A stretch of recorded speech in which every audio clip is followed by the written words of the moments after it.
That's Kong. He's king around here. He's God to these people. Kong is film history. It's what blew open the doors for so many people on what was possible or imaginable with cinema. What we're doing is trying to pay homage to that and then create something incredible and new and fresh. When we first started talking to Jordan about the project, he really emphasized how much Kong is so unique as far as what he represents, not only as a character, but as a technological innovation with each iteration of him that's been out there. This Kong is completely new. The scale with which he's been conceived is vast.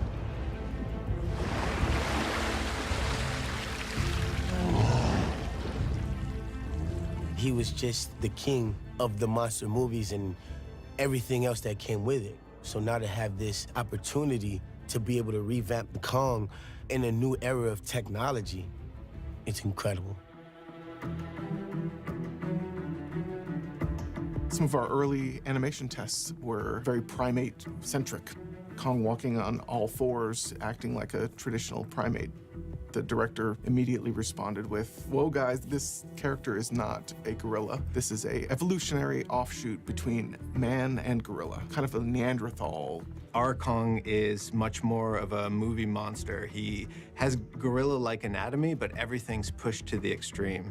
He has a much more prominent chin, and his lips are more defined. It meant we really had to blend what we saw in the human reference and what we saw in the gorilla reference. We modeled and showed it to Jordan. He's like, push it further. He really drove back towards a lot of the key elements of that 33 Kong.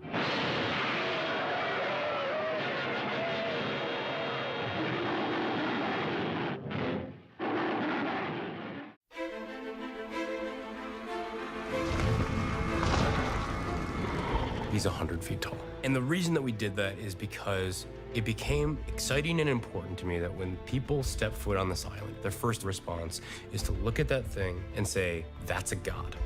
Our Kong is closer to the 33 version of the character. With that comes a lot of different challenges.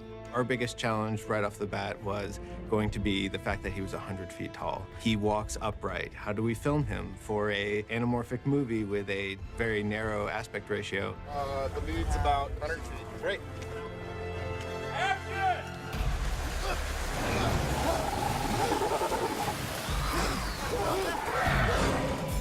A lot of times we would use a program that we've developed here at ILM called CineView, where you can load up Kong on an iPad.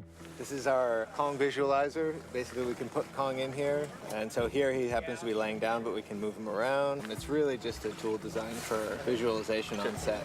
To help poor hampered camera operators figure out what to do.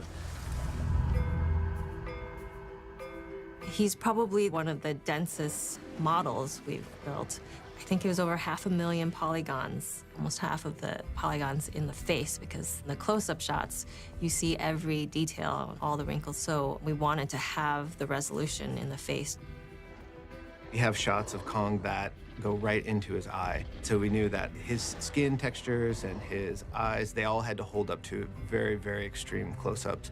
A lot of shots were just going to be his foot or just his hand. At 100 feet tall, we were going to be seeing every single part of him in detail.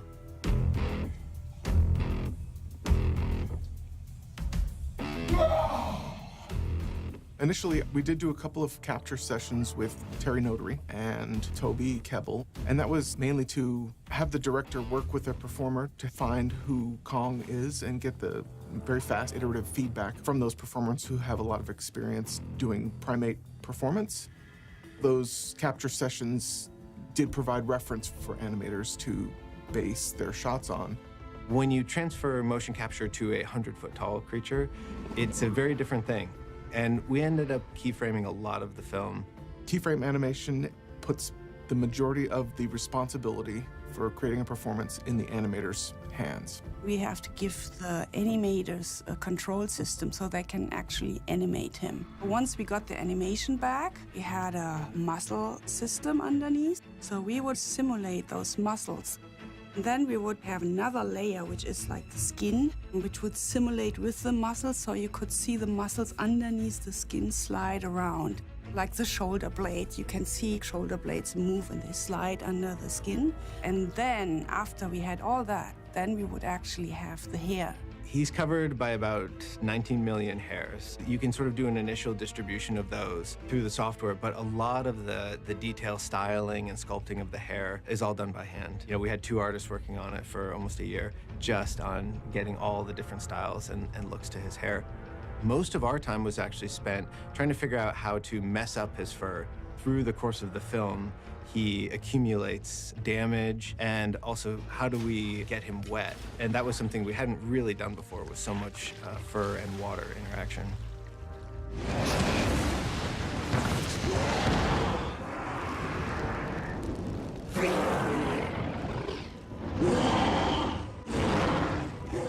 Then where he's lit on fire, essentially. And so that was an entirely new look to the fur, where we have a lot of singed fur and blackened fur. And we had to do a lot of technology development to figure out how do we sustain that damage throughout the film so there's continuity.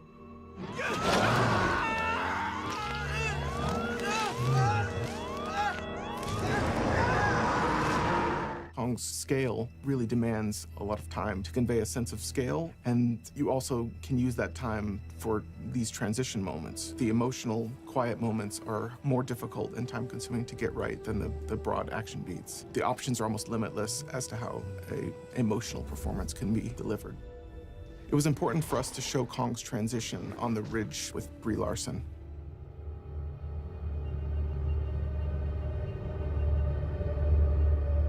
I think there's something really beautiful about the fact that Kong is king, and yet he doesn't choose to use that power in a way that's harmful.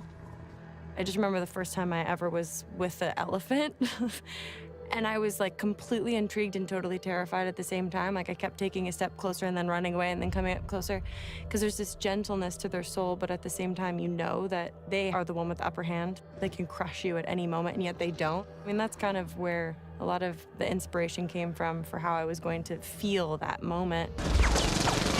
Kill this son of a bitch.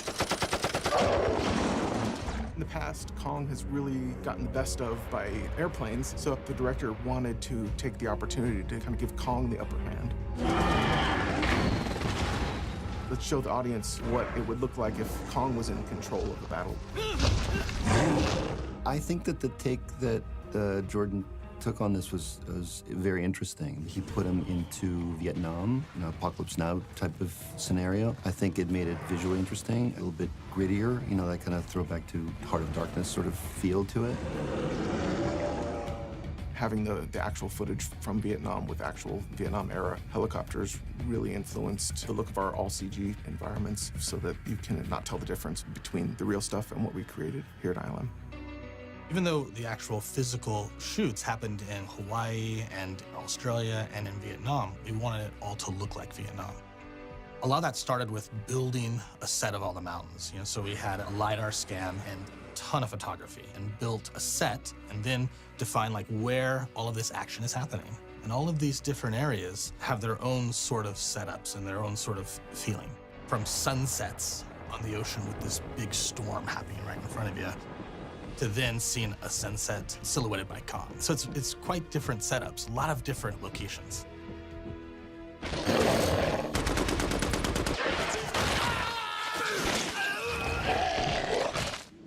The skull crawlers, it was a real challenge to sort of figure out the anatomy of that creature. The director came to us with the idea that the top of his body and the rib cage should be sort of translucent. You could see the bones through it. So normally we will build geometry inside the body to help with the simulation, but they're not meant to be seen.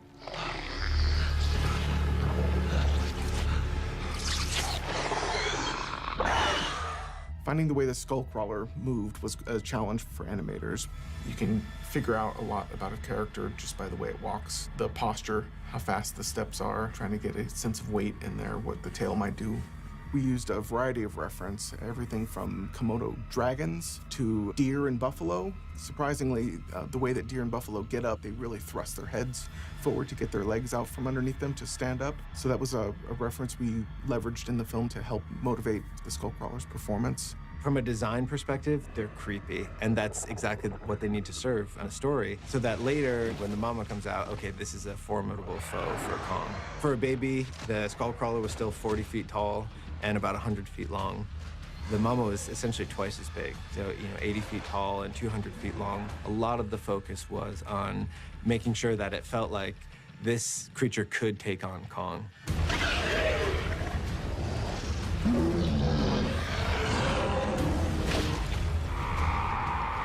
A huge challenge for that battle was creating fight moves that felt like animal behavior, not too human looking. You didn't want Kong throwing kicks or anything like that, so you're kind of limited with what type of moves that they can do on one another, and then you also want to take into consideration what their abilities are just based on their design, and then seeing all of that take place, splashing up water and mud. It was intense.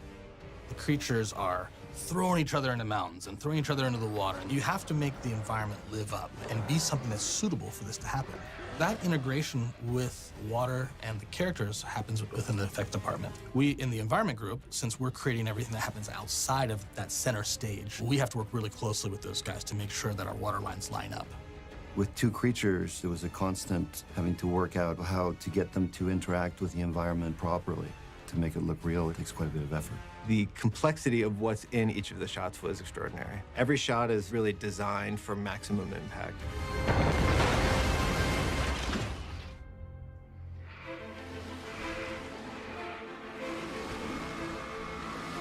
Seems like every time somebody creates Kong for the big screen, they're pushing the envelope, visual effects-wise. So to be able to have an opportunity to contribute to that legacy was an awesome opportunity. Having a fresh take on something that had already been done, and also creating this sort of larger scale and using the new technology to do it was very exciting. Kong is one of the very first creatures ever made for cinema. I think anybody that does this type of work has got to have a little soft spot for Kong. For anybody growing up a fan of visual effects, you know that every Kong film has been a huge technological advancement, along with creating this great character. Kong is a part of film history.